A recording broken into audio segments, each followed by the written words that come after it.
ఇప్పుడు చెప్తే మళ్ళీ ఇప్పుడే మీరు నాలుగు సీరియస్ కూడా ఇప్పుడు చెప్పిన మళ్ళీ మీకు చాలా టైం పడుతుంది. పర్లేదు వేసేయి. ఆయన పేరు అబ్జర్వ్ చేస్తారు మీరు, రవి ఇందర్.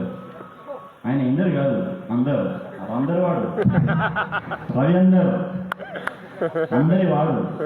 సార్ గురించి నేను ఒక వెటకారంగా ఒక డైలాగ్ చెప్పాలంటే, ఇప్పుడు మీకు అందరికీ తెలుసు కదా సార్, నేను స్కూల్ అంటే మాత్రం ఏది పడినా కూడా నా స్కూల్ పరంగా ఇమీడియట్ యాక్సెస్.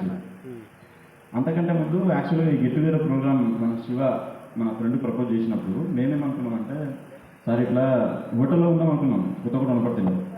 అరే అక్కడ ఉండేందుకు మన స్కూల్లో మనం ఉండాలి కానీ అట్లా ఆలోచించిన తర్వాత మళ్ళీ అరే సార్ ప్రిన్సిపల్ సార్ కదా, ఇప్పుడు ఎవరికైనా ఉంటుంది.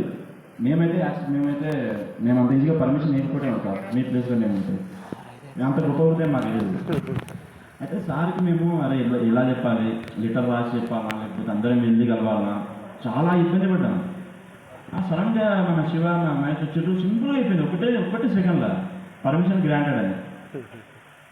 అసలు చాలా చాలా అయితే నేను ఈ సిచ్యువేషన్ బేస్ చేసుకుని ఒకటి చెప్పాలంటే, రేపటి నాడు మన తమ్ముళ్ళు ఎవరన్నా మన స్కూల్లో చదివిన కూడా పంపించి, సార్ నేను మీ స్కూల్లో చదివినా సార్, నాకు ఒక డే స్టేయింగ్ ఏమన్నా, సరే బిడ్డ అంటాడు. అంటే సార్కి స్కూల్లో చదవాల్సిన అవసరం లేదు, జస్ట్ స్కూల్ పేరు చెప్పలేదా. అవును, ఇది మీరు యాక్సెప్టెడ్. జస్ట్ సార్కి మన స్కూల్ పేరు చెప్పినా వాడు కూర్చోడం రాని, సార్ మీ స్టూడెంట్ సార్ అంటే అయితే రానా ప్రతి ఒక్కరి పేరు తెలుసు సార్కి. అయితే మనం ఒక్కొక్కరి పేరు మర్చిపోయినాం కానీ ఇది మైండ్ పరంగా మాత్రం చాలా సూపర్, చాలా అంటే చాలా.